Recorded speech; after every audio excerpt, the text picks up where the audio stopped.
Paket Surya hanya mampu meraih 188 dukungan dan kekurangan 47 dukungan dari 235 dukungan yang dibutuhkan saat verifikasi faktual ulang di 5 desa.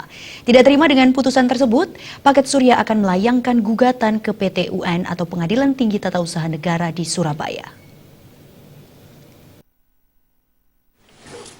Bakal calon bupati dari pasangan perseorangan Dewa Nyoman Sukrawan mengatakan, Surya tidak lagi memikirkan hasil akhir dari verfak ulang yang hanya kekurangan 47 dukungan. Pihaknya akan fokus untuk melayangkan gugatan ke PT UN Surabaya dengan materi gugatan SK KPU Beleleng nomor 123 garing KPTS garing KPU Deskap Des 016.433.727 tahun 2016 tentang penetapan sebaran dukungan calon perseorangan serta SK KPU Beleleng nomor 125 garing KPTS, garing KPU, Deskap Des 016.433.727 tahun 2016 yang menetapkan bakal calon yang tak memenuhi syarat.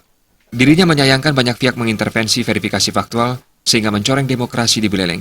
Indikasi intimidasi terjadi di 4 desa yakni Bila, Mengening, Gerogak, Pelapuan, dan Kalibaru, Kelurahan Banjar Jawa. Intervensi tersebut dinilai sangat merugikan Paket Surya yang hanya membutuhkan 235 suara agar lolos sebagai calon bupati dan wakil bupati Beleleng. Tapi saya akan tempuh prosedur semua, di mana habis pleno sekarang ini ada ketetapan hukum, kami juga akan menggugat ke ranah PT TUN. Nah, karena itu prosesnya. Jadi Panwas menjadi salah satu ranah hukum, kami sudah laksanakan. Setelah ini ada ranah ke PT TUN yang kami laksanakan juga. Sementara Ketua KPU Beleleng Gede Swardana mengatakan akan menunggu gugatan tersebut karena KPU belum menerima pemberitahuan dari PT UN. Gugatan tersebut menurut Swardana merupakan hak dari paslon. Kami juga sedang menunggu proses-proses berikutnya.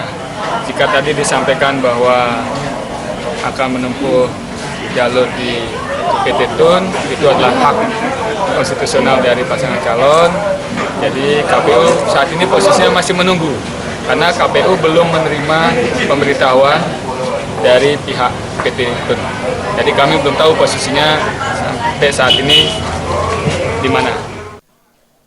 Seperti diinformasikan sebelumnya, Paket Surya keberatan dengan verifikasi faktual KPU karena dari 235 dukungan yang dibutuhkan saat verfak ulang di 5 desa, Paket Surya hanya mampu meraih 188 dukungan dan kekurangan 47 dukungan.